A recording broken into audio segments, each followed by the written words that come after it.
This is Talking Mule Deer with your hosts Steve Belinda and Jody Stemler. Talking Mule Deer takes you on a journey to learn more about the Mule Deer Foundation, mule deer and black-tailed deer biology and management, tips and tactics for hunting, conservation issues, and even features some of our corporate and celebrity partners. Now, let's start talking mule deer. Hello, it's Jody Stemler. We are at the 2019 SHOT Show. And I'm Steve Belinda, and we are very, very thankful to have our next guest, Mr. Shane Mahoney, colleague, friend, mentor, visionary. I could go on and on. But Shane is the founder and director of Conservation Visions. That's correct. Welcome, yes. Shane. Thank you very much. Great to be here. So, Shane, first off, what is Conservation Visions? And just give us a little bit of your background, how you got to where you are today. We know you're our friend from north of the border.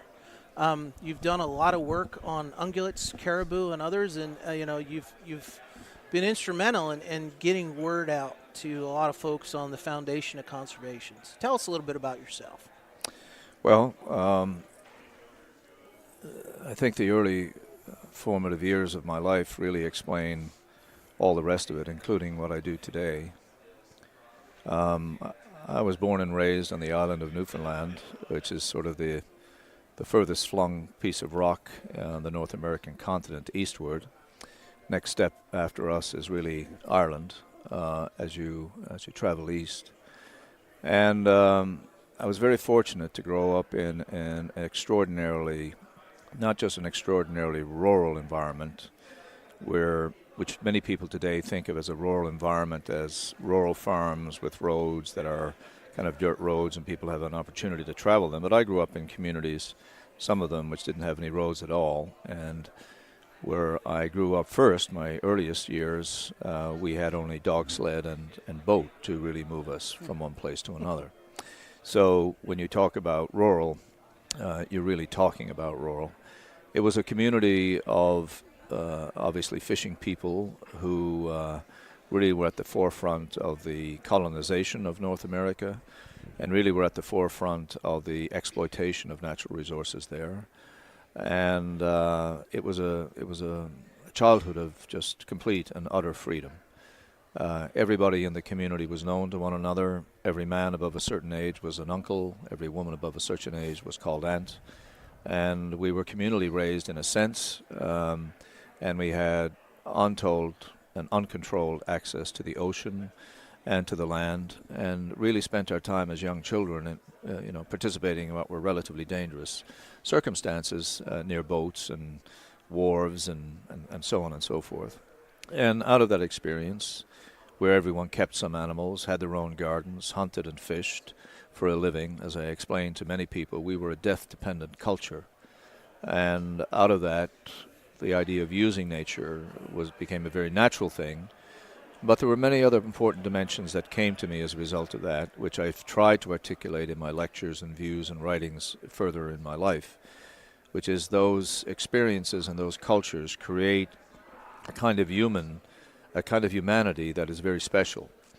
And you both may be aware, and if you're not, you should be, and so should your listeners, and they can Google this. There is a play now that's just blasting its way through Broadway in England called Come From Away, which talks about how Newfoundland welcomed the tens of thousands of American travelers during 9/11 that could not get bad into American airspace. It is all true. And that wasn't Newfoundland of 1950, 1970, 1960, 1920. That was Newfoundland of just a few years ago. We're still this kind of, very open and aggressive generosity of welcoming the stranger is there. So out of that boyhood grew an intense interest in the outdoors. As I've explained to many people over the years, I'm not in this business to save hunting. I'm not in this business to save government agencies. I'm not in this business to save NGOs, although I do my best to help with all those things. I have one and only one motivation, and that motivation is to keep wild animals with us. And whatever embraces that opportunity, I am for. And whatever is against that opportunity or impairs that opportunity, I am fundamentally against. And that is how I split my worldview, if you will. I grew up loving animals, whether they were domestic or wild. I was fascinated with them. I retain that love of animals and the fascination. I am easily withdrawn from any conversation by the passing of the slightest creature, insect, small bird, dog. It doesn't make any difference. And I also believe fundamentally that they are exactly the same as we are. I see absolutely no difference, a shock to some of your listeners, I'm sure, between the rest of animate creation and human beings. We're just another kind of life form with our own spectacular talents and problems, but we're no more spectacular than the migrating whales or the butterflies or the African lion or the great bear, the grizzly bear, or the caribou that sweep across the continent. We're just different, and we're all in this one ecological equation together, no matter what people want to think, which is fundamentally that flesh eats flesh. The natural systems of the planet have to sustain us. We take from them in one form or another. What we hope to do as human beings is take from those systems in a sustainable, honorable way. And I happen to believe that hunting and angling represent two of those honorable and sustainable traditions. So Shane, what you're just explained is real similar to a lot of indigenous people's beliefs. Call them Native North Americans or Americans. I find it very interesting that the Scandinavians, is that correct, that founded Newfoundland, where you come from, hold that same belief that was then transferred down to you. Do you think that has something to do with how you had to use the natural world to, as you say, survive, to create the food and the enjoyment and everything else? Or is, where I'm going with this is, how are we so different with that European influence for a lot of what we see now in North America, because a lot of folks don't hold those same views? Well, I think that the societies are like anything else in this world. They're like ecosystems that have various phases and stages, and then can in fact actually be replaced over longer periods of time by massive changes in climate or things of this nature. Society is not a static thing. It is a constantly changing organic interface of inherited values and suppositions and assumptions, new knowledge requirements, and the setting of new values. I think there is, yes, a drift away from what we might call the kind of historical and almost mythological engagements with nature that were manifest in not only Native Americans but in hunter-gatherer societies around the world. But I also believe that some of these things still resonate within us, and their expressions, however, may not sometimes be consistent with where the narrative began. So, for example, you take something like hunting. Hunting was our way of life for 99.9 percent of our existence. And along that way, as the parietal or cave art of France and Spain clearly indicate, we came to have a relationship with those animals that far transcended the idea of food. I mean, food was fundamental. We had to have that. We had to have the hides and the fat and the sinew and the bones and all of these things for all of our many uses. But nobody went into those deep caves and painted those magnificent murals of these wild creatures because they just thought of them as so many pounds of meat. Right. So those mythologies were very strong in those people. Yet today, we see these mythologies expressed in rather different ways. Go into any store in Canada or the United States, or in Europe even today, and just make note of the amount of animal symbolism that is displayed. Whether it is in clothing or on the cover jackets of books, or whether it is in the shape and design of furniture, or the logos that are put on clothing, as I said, glasses that have images of animals on them. I mean, we are seeing an absolutely almost unbounded use of the animal expression in modern communications technologies and marketing. We have a little gecko that sells us insurance. We have a duck that sells us, fertilizer, and so on and so forth. So I think some of the mythologies, if you will, are transcending, but they're coming out in slightly different ways. This is leading to a separation, which I think is maybe where your question was leading. It is leading to a separation to some extent of people from the realities of killing and consuming animals, which was the foundation of where these mythologies emerged. But I also think that we are now beginning to see a counterculture with respect to this. How big it will become, we don't know. But there is a counterculture where people in unexpected environs, like urban centers, for example, which were supposed to be the death knell of hunting and angling, are coming to the idea that they would like to take responsibility for their own food. They are going to eat meat. They realize that death is involved, despite all the funny cliche stories saying people in cities don't know where meat comes from. And this is linking them back now to these more ancient feelings about animals and what they represent. So, yeah, I think that things have changed substantively, but I also believe that many of the exact same things that took place 40,000, 50,000 years ago with Cro-Magnon, our immediate ancestor in the human lineage, are exactly the same as today. One of the most important of which, of course, is this idea of how we feel when we're outdoors and experiencing nature, how we feel when we're in the pursuit that we call hunting, and how we feel compelled after we have harvested something from the wild, that we feel absolutely driven to share it. These are not new, modern inventions. These are ancient, old inventions that still reverberate in our lives and in our physiology and anatomy, for that matter. With that in mind, you are working on something called the Wild Harvest Initiative, which is trying to communicate some of these concepts and reconnect people with their foods, where and getting it outdoors. Tell us a little bit about that program and what you've got going on with that. Well, it's most people are aware that there's kind of this rising sort of worldview or world concern with the issues of health. And also with the issues of the healthiness of our food, where our food comes from, and the connections between food and health.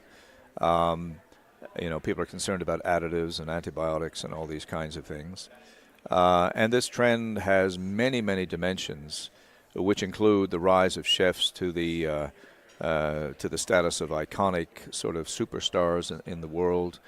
Massive sales of cookbooks on every kind of diet, farm to table, locavore, all of which are focusing more on healthily generated foods, which of course encompasses wildlife and wild fish, but also encompasses wild berries and wild fruits and wild mushrooms and medicinal plants and all those kinds of things.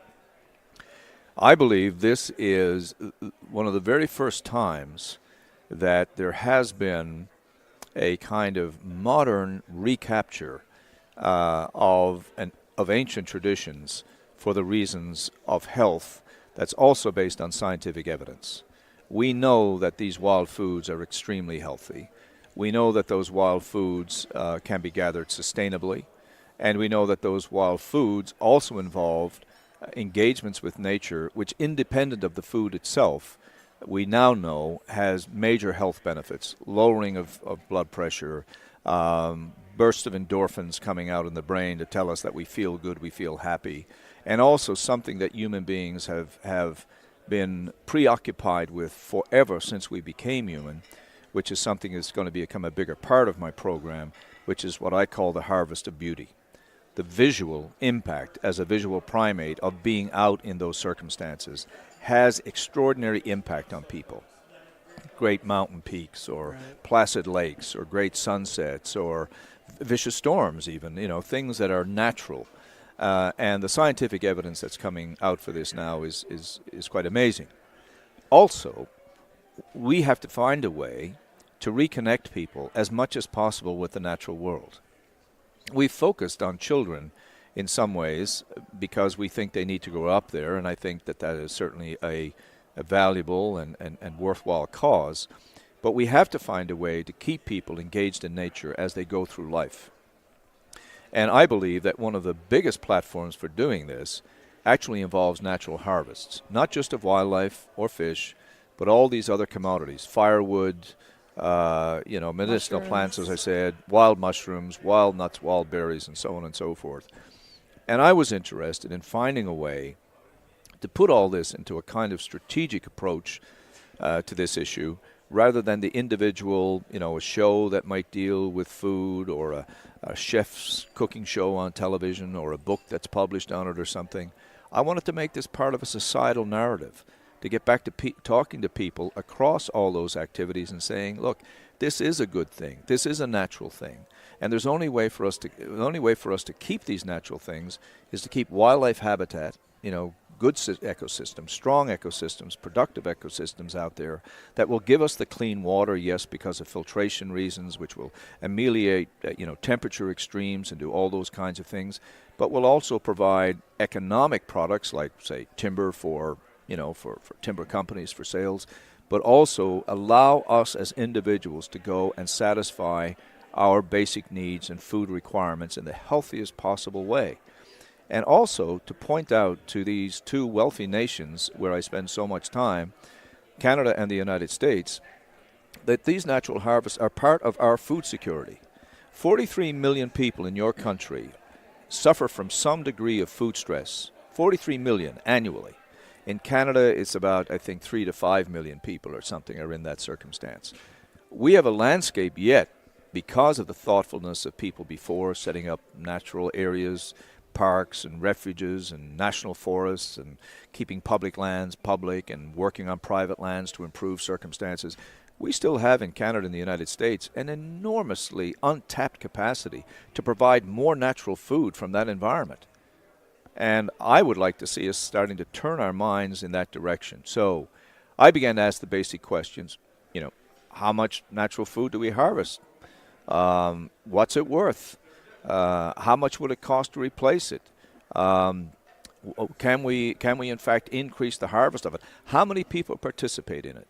So I launched this Wild Harvest Initiative, which is now a big partnership involving industry, state governments, NGOs, private citizens, private foundations, and will soon include a number of other very big players, where we have compiled all of the hunting and angling data from Canada and the United States.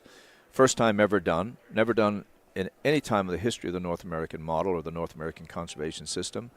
And we are soon going to be releasing the first round of information, which is the total number of animals harvested by species in every province and state, the total biomass, the consumable biomass, and the value of that biomass based on commodity prices for beef, pork, chicken, and turkey, and so on in supermarkets. And then we're going to go to a level of the refined market value, because this food is a specialty item which we believe would sell for probably $60 or $70 a pound.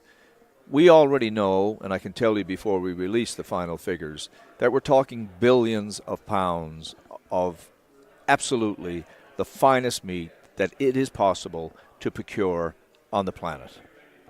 And that, in a world gone mad over health, fitness, and food security, etc., is a big deal. That's a narrative we could never speak about before because we never had the data before to be able to speak about it in any way. An individual hunter could, but not as a community. Right. The other thing we're doing, my working hypothesis is 50 million people hunt and fish in Canada recreationally each year, in Canada and the U.S., in both countries. I believe 200 million more people eat that food. So instead of the political equation being, 4.5% of the people hunt, 12.5% maybe hunt and fish, we are suddenly going to be talking about a community of investment in this activity that may involve 250 million people out of 360 million, and many more who I believe would become readily interested in this kind of procurement of wild meat if they could just see some way in which their lifestyle would allow them to engage. The other thing I was very concerned about before I started this was thinking ahead to the criticisms against sustainable use of wildlife. Just imagine if somebody was to have asked us, as a community, okay, how many wild animals do you harvest on the North American continent each year? And no one, not the Canadian Wildlife Service, not the U.S. Fish and Wildlife Service, no think tank, no NGO, not a single entity in the world could say we know. Now, what would that say about our North American model and our hunting that we portray as a conservation-based kind of thing? So we're moving ahead with this program. As I said, we have a lot of big sponsors. There's going to be a second phase when we release the data of high-end communication. And if you look at the sponsors we have in this model and think about the additive social media release, we're talking about being able to reach tens of millions of people simultaneously with things on this nature. of this nature. We're going to be holding events across both countries that are going to be bringing together the berry pickers, the fruit pickers, the hunters, the anglers, and others. And one final major point we're going to be emphasizing with regard to this, as I said, is this sharing index. You do not go to the grocery store, as I've said many times, and buy a roast of meat or a jar of jam to give to your neighbor. But if you pick the berries and make the jam, or if you hunt the elk and butcher it, if you catch the fish, if you harvest the wild mushrooms, the very first thing you tend to do is to go and share that with your neighbor. And in terms of improving the image of the hunter-gatherer in society, I want for people to know about this and understand it too is as fundamental a product out of the hunt and out of angling and out of wild gathering as is the very food itself. Yeah. So Shane, you know that you've often preached, and you and I have talked about the big tent. You're creating a giant tent. You know, you hit a lot of things in that last monologue about the North American model. You have been instrumental in understanding how the model was defined and are working on the future of it. Tell us a little bit about, you know, how that came about. I know that you and Val Geist and John Organ and others help craft this thing we call the model, and I think you're working on a book about it for the future. Yeah, I mean, how this emerged, the term entered the English language in about 1988, which is a surprise to a lot of people who now know about it because they think, you know, it was always the case. But the actual term, the components were there long before, but the actual term came out in about 1988 when Val Geist was sort of challenged by people to say, when he said our system of wildlife was being put at risk by game ranching and other factors, people challenged him and said, what system are you talking? What system? And out of that, he began to think, and which is one of the great things that man does, obviously, he began to think about this, and he came up with this sort of architecture, you know, of our approach. He called it a model. Could have been called an approach, whatever. And you know, and that came out in a technical document, and we talked about it, and you know, the usual 15 or 20 or 30 people read that particular article, and then that was that. And 3 or 4 years later, in discussions with him, you know, I said, this could potentially be, you know, one of the absolutely most important things, Dr. Geist, that you've ever done. Because what human beings need little conceptual briefcases they can carry around with them. So they don't have to talk about all the various aspects of a problem. They can open up that little briefcase, and here it is, sort of outlined, its principles, its structures, its elements. And that's what he gave us. The elevator message. Yeah, essentially. How to describe your point in an elevator ride up? Yeah. Exactly. And that's what he had, although he probably wasn't thinking of an elevator, but that's what he was doing. I thought this had to be brought to the world. I began speaking about the North American model in the United States in 1993. The first lecture I gave on it was at the Governor's Symposium in Green Bay, Wisconsin. And, you know, you had people from all the state agencies that were there and the NGOs. And nobody had ever heard of the North American model. I mean, that's just a fact. They hadn't. It was, you know, it was sequestered away in a journal that was now published 5 years earlier. And from there, I met colleagues.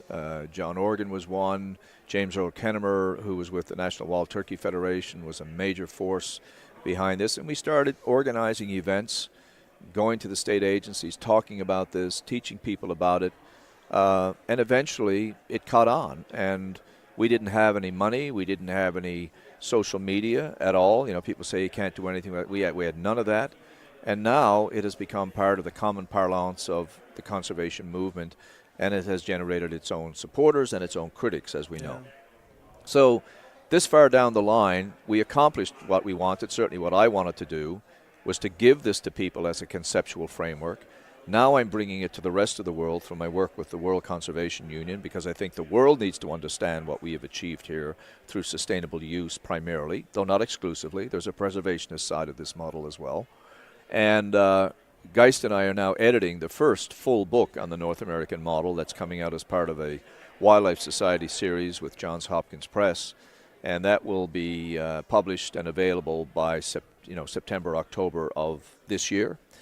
And in that book, we will talk about something about its values and its origins, various chapters on specific principles and components of the model, why they matter, why they work. And I also personally weigh in fairly significantly, as do some other authors, but I probably more than most, on the questions of the deficiencies of the model and where the model is actually headed, in my view at least, in the next 25 to 50 years. So that's going to bring things a bit full circle, and the hope is that that book, which is designed primarily for the professional, the graduate student, and the academic, will become the teaching platform from which classes and courses will be developed, and that it will, of course, generate its own counter-reaction by those who say it's not the right way to go and it's out of step with modern society, or it's deficient for one reason or another reason. But I think the book does a pretty darn good job of being honest about the model's strengths, of explaining how the model came to be, which many people don't know, exploring its many successes, but also exploring the fact that it is an organic process in an organic environment, social environment, and as a result of being in that dynamic, it has to reflect to an extent. It has to reflect the emergent changes that are taking place in the values in society as well. Yeah. There's no point in us having a dinosaur of a model. If we need to modify it slightly, we should be willing to do so. But I have to say, while some people, supporters of the model, and others have suggested some additional principles in the model and so on, I have to say that I think Val Geist, for taking a first crack at a new idea, pretty much nailed most of the really important elements in conservation in North America. And he was trying to point out that, you know, what I term the myth of wildlife exists by accident. I think he was trying to show just what it took to keep wildlife with us. And I am deeply concerned that a lot of people in society are developing the idea innocently enough. They're not activists. They're just developing the notion that wildlife can exist by accident. And I can tell you, nowhere in this world, not in the deep oceans, not in the deserts of Africa, not in the high plateaus of Mongolia, not in the rainforest of the Congo, any longer does wildlife exist by accident. It exists by virtue of the actions we take, the decisions we make, and the decisions we fail to make. Well, and I think, you know, I think it's something that we in our society today are not doing well, is a civil discourse on a value-based fundamental thing such as this, and saying we can agree on certain parts and we can disagree on other, and it's not etched in stone. This is not a 10 Commandments written on a slab of stone. We need to have these debates. We need to have these conversations about what makes us hunters, what makes us humans, and what do we need to do to continue our natural existence in a natural world with the habitat that we all care about. And so I think creating an opportunity to have that discussion and debate is what's so important. There are disagreements, but there are also some incredibly strong and profound fundamental portions of that the vision that you guys have put together. So I think it's great to have that discourse and to open it up and say, this is important, but we have to all talk about where we're going from here.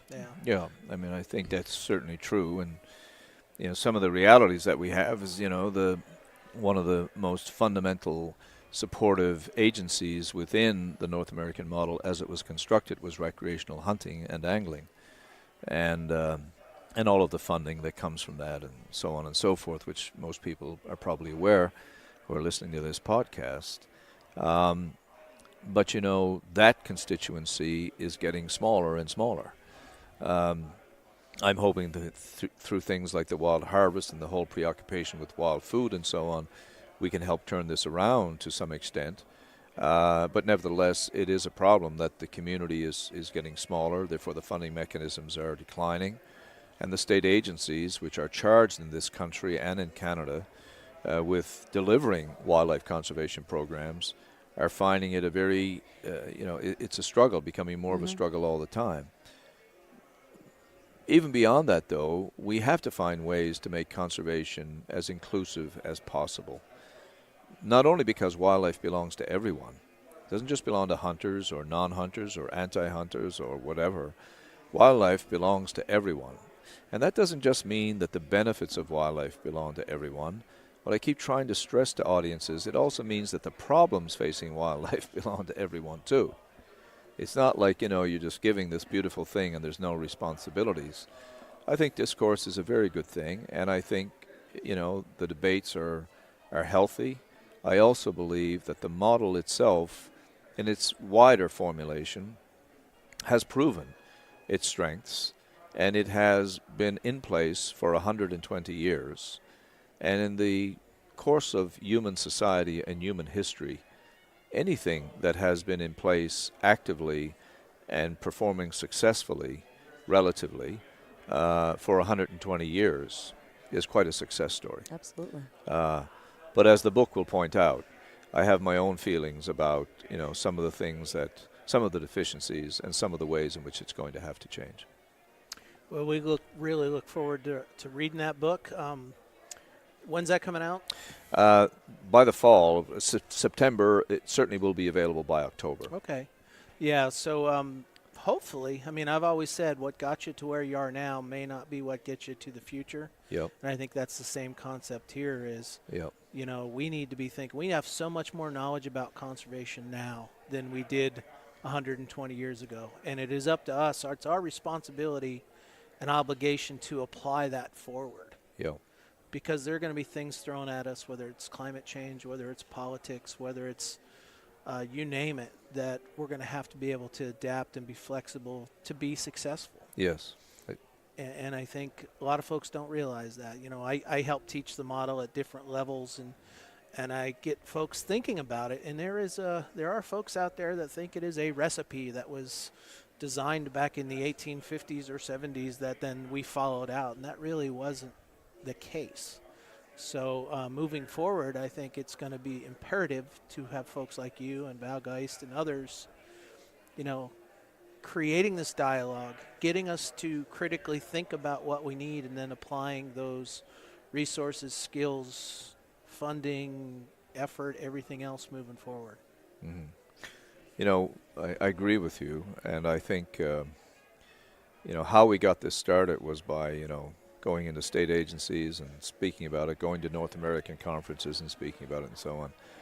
I feel personally that we need a refresher course now, and that we almost need to go back over that process a second time in preparing ourselves for what's going to happen in the 21st century. The challenges we have with new ecosystems being established, and I try to stress this with climate change, there's not only going to be different ecosystems, there's going to be novel ecosystems that we haven't seen before. We just 2 days ago have discovered that grizzly bears have now made their way into Ontario. We have this cross between grizzlies and polar bears in the Arctic called Pisleys. And I would just ask a question of the listeners and anybody in the audience who maybe works with a state agency or an NGO or whatever, okay, what are we going to call those beasts? So are the few ragtag grizzlies that have now made their way into Ontario, which means they probably will continue to move further east. They were at one time in Labrador in the Ungava system. What are we going to call them now? Are they endangered? Are they threatened because a few of them have moved in across the border into a new agency? And what are we going to do with Pisley bears? This cross between the polar and the grizzly, the polar and the brown, they are going to increase in numbers, and then we're going to have to deal with them from some sort of legislative point of view.